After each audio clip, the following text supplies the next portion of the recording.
on the mat a little bit, so that way we're not jacking up your turnouts any more than we already have, and those are your wobbles, all right?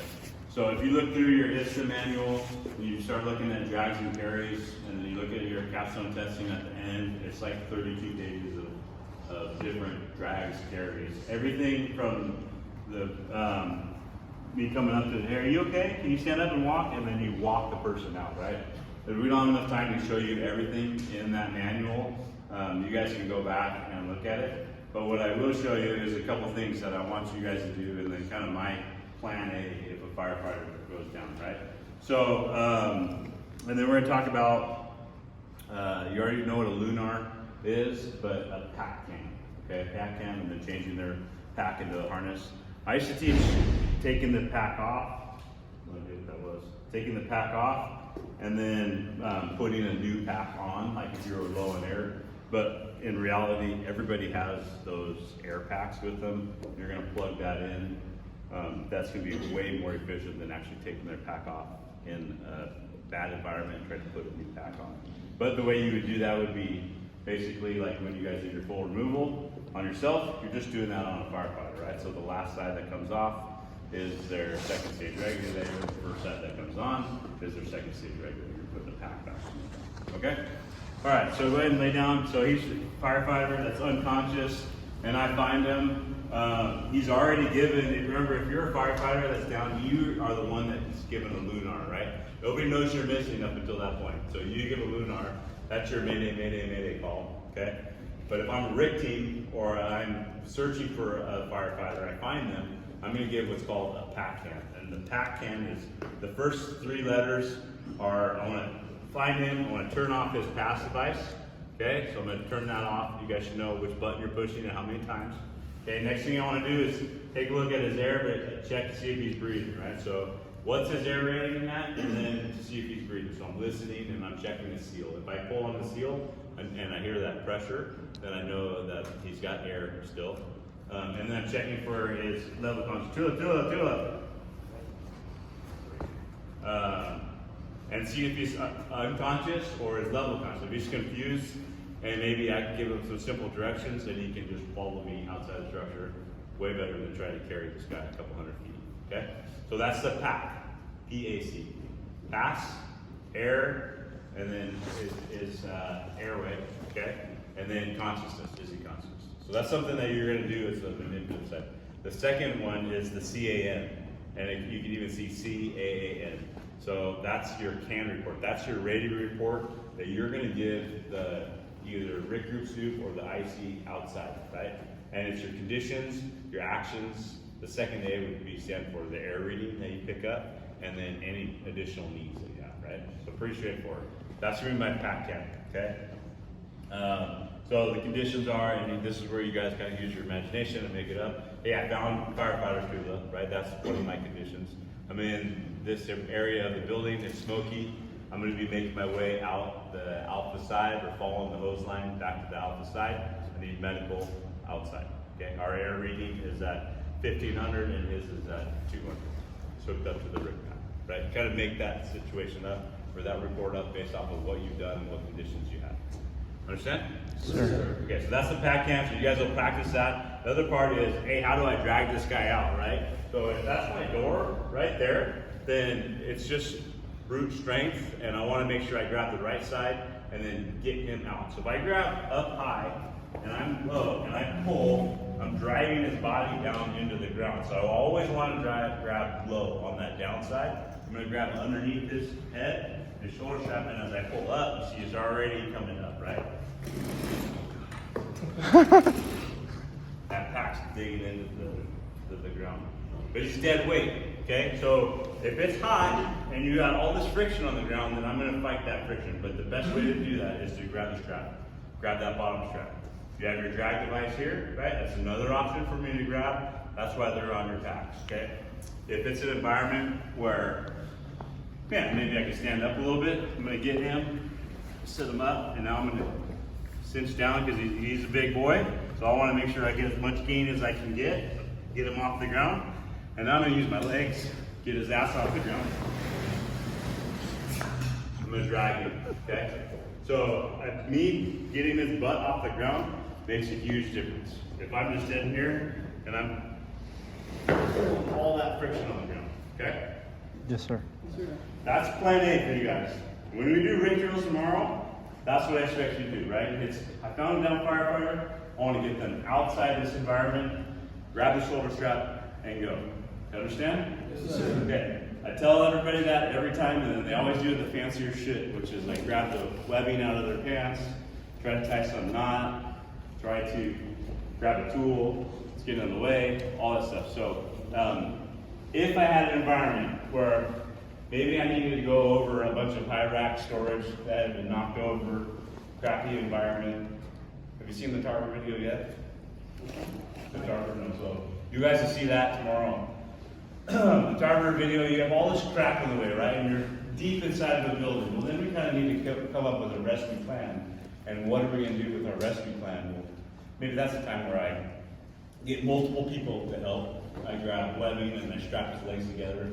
Maybe his packs come off. All these other situations where now I have to think outside the box if I got to change my plan, right? Maybe I wrap them up in a carry-all or wrap them up in some type of rescue drag device, like burrito type thing that has multiple handles that we can carry somebody on. Okay?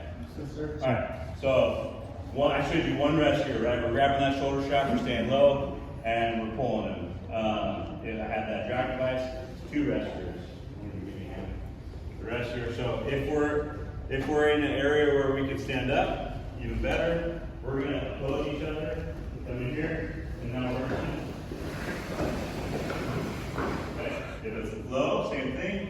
Now we're going to use our leg, nice athletic push. Where we need our legs to push and drive. Okay. These heavier, so it's more of a like a ready set, right? So we're pulling at the same time. They go around. Other direction. There's less going. Feet that way. So what if they're in a narrow hallway, right? Narrow hallway, we're gonna do, where you don't have the ability to stand on the side. So same thing, is I'm gonna grab the lower shoulder strap, okay? Leg goes over the shoulder and her legs straddle his leg. So it's just kind of driving him straight and then ready, pull.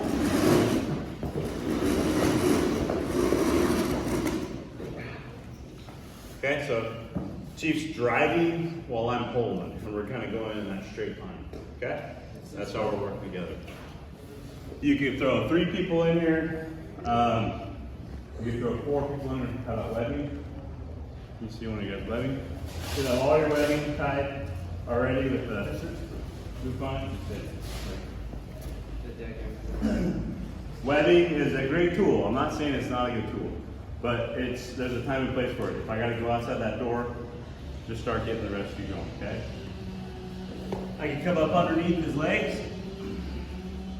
2 handles for somebody, or a lark's foot, real easy to tie. Same thing back here, right? Again, 2 handles, or a lark's foot. And now I can take this, keep it over my shoulder, right low. Oh, God.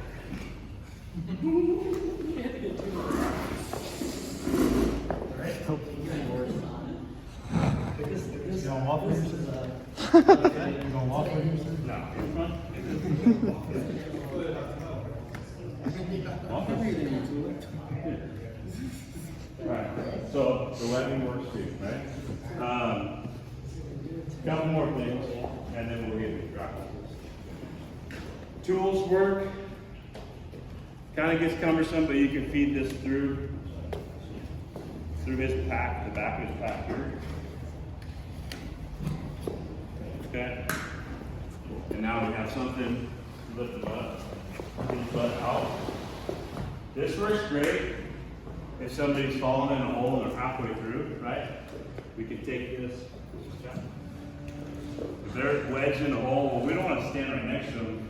Maybe we can get it underneath his arms and lift him up and carry him out of the hole that he's fallen through. It allows us to disperse our weight and using the tool to extend our reach a little bit, okay? All right, we'll keep that here for a second. Last thing I want to show you guys. is these packs are great, right? They give us a handle to pull on. You also have the drag rescue device in your turnouts, right? If I want to change this BA into like kind of a semi-harness, because I know we have to drag in the bar, I'm going to loosen the straps, just like we did when we talked about our step 2 on day 1, right? Roll him onto his side. Now I can kind of get that back down a little bit. Take his knee, bend it up. Okay, so now when I go cinch his chest straps down, now I've got a harness that's not going to pull off his back, right? As it loosens up, it's going to basically capture his crotch and only go so far. Okay? Another thing I can do too is go up, loosen that strap, go up under his waist here.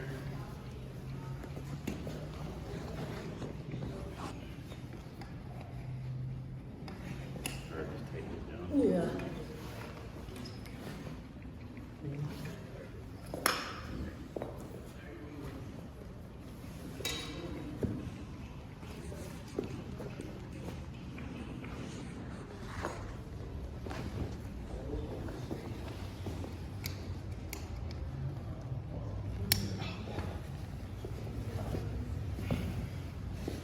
Now we have an area where someone grabs that side, we can cross, we can pick him up, and carry him out this way too, right?